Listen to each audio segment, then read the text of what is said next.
And what happens when the butterflies are gone, when the romance is gone, when the intimacy isn't as exciting as it used to be? What happens when all of that stuff is going on? September 8th, 2000 was an awesome day for me because that was the day that I met Crystal after a high school football game. I was so crazy about her. I was completely happy to look like a fool for love, right? You just don't care. I would write her love notes just to tell her how much I cared about her. I was trying to come up with poetry even though I wasn't a poet. I would try to do anything and everything to make her feel what I felt. And I think probably most of you, if you've been in a relationship, maybe you've been married, there was a point in time when you probably have a similar story. We will passionately pursue what we want but don't have. But what happens after you have them is more important than before you have them. What happens after you say, I do? When life begins to happen and things begin to come at you, and now you've got a job and now you've got kids. When people without kids come up to me and tell me they're busy, I laugh.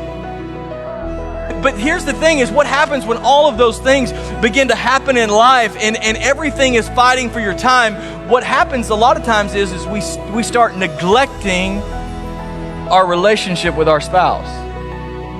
Because they've been around for a long time. They'll understand.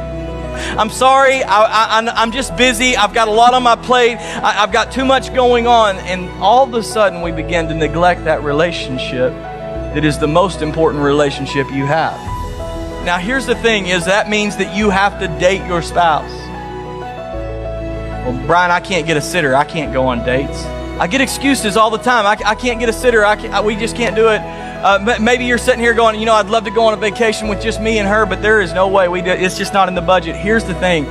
Excuses are what people give, lazy people give, when they know they should be doing something.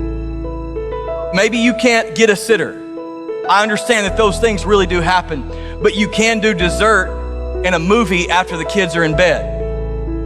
That just takes a little bit of thought and effort on your part. It's not something you go, oh yeah, kids are in bed, let's do dessert. No, you're saying, hey honey, I want to spend time with you. We can't get a babysitter. I'm gonna get your favorite dessert. I'm gonna get your favorite movie, and I'm gonna spend some time with you. We're gonna date. And maybe you say, I can't go on vacation. Maybe you need to do a 3-day staycation right there at the house, and clothing is optional. Come on, that's the way you do things.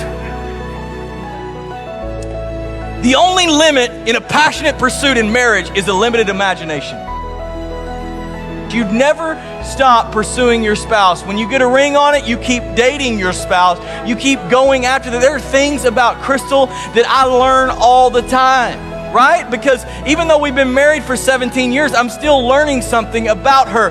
If we want marriages that are healthy, that are happy, we cannot be lazy in our relationships. We must invest time, effort, and energy in them. The grass is not greener on the other side. The grass is always greener where you water it.